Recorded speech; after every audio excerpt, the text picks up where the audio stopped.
Let me ask you something. When you think of power, which nations come to mind? The United States? China? Russia?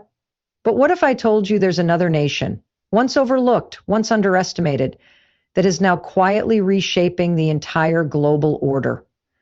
What if I told you it's India?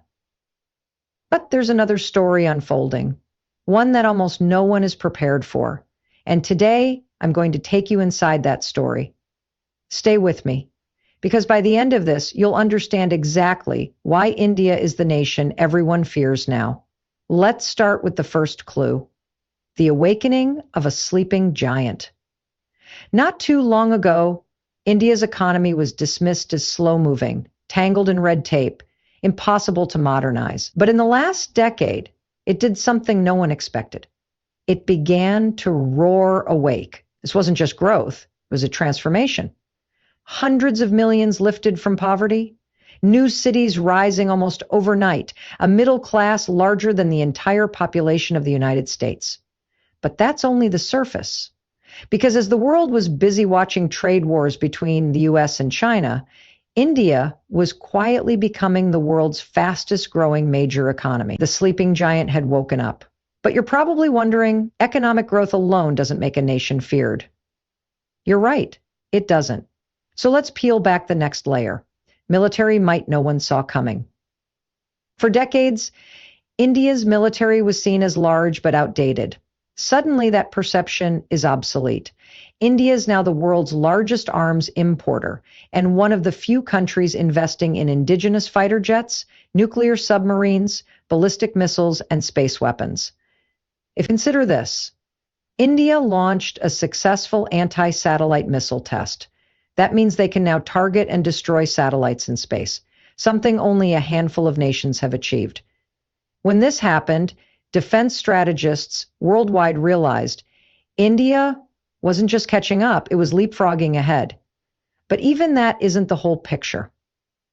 While nations were distracted, India ignited a technological revolution. This is where the story gets even more unpredictable. India has become the world's digital backbone, home to over 1 billion mobile connections, the largest biometric database ever created, and an innovation ecosystem spawning unicorn startups at breakneck speed. Ask yourself, when was the last time you read about an Indian tech company in the headlines? It's happening more than you realize. From fintech to AI, India isn't following trends, it's setting them. Yet still, this isn't the complete answer to why India inspires fear. Because you can have an economy, an army, and a tech sector, but unless you have something deeper, none of it lasts. That something is cultural confidence. India's young generation, over 600 million people, is unapologetically ambitious. They no longer measure themselves by Western standards. They believe in their heritage, their potential, and their destiny to lead. This is the psychological shift that makes a country unstoppable. But hold on, because the most strategic piece is yet to come. Strategic diplomacy. India is not aligning itself blindly with any single power bloc. Instead, it is balancing relationships with the US, Russia, Europe, Japan, and even engaging with China when necessary.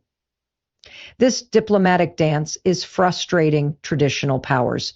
You can't pressure India into submission. You can't isolate it. And that is exactly why nations are wary. By now, you may be feeling the pieces clicking together. But there's one final element, the one no analyst can quantify, yet every leader senses it. It is the power everyone underestimated: resilience. India has survived colonialism, partition, wars, poverty, and still it rises. While others decline, India adapts. When crises strike, India doesn't fracture, it endures. That is the essence of fear in the hearts of those who thought India would stay a follower forever. So here's the truth, finally revealed. India is feared not because it is aggressive, but because it is inevitable. Because for the first time in centuries, the world is realizing this nation will no longer be ignored. And if you think this rise can be stopped, history will prove you wrong. Again, the question isn't whether India is coming. The question is, are you ready for it?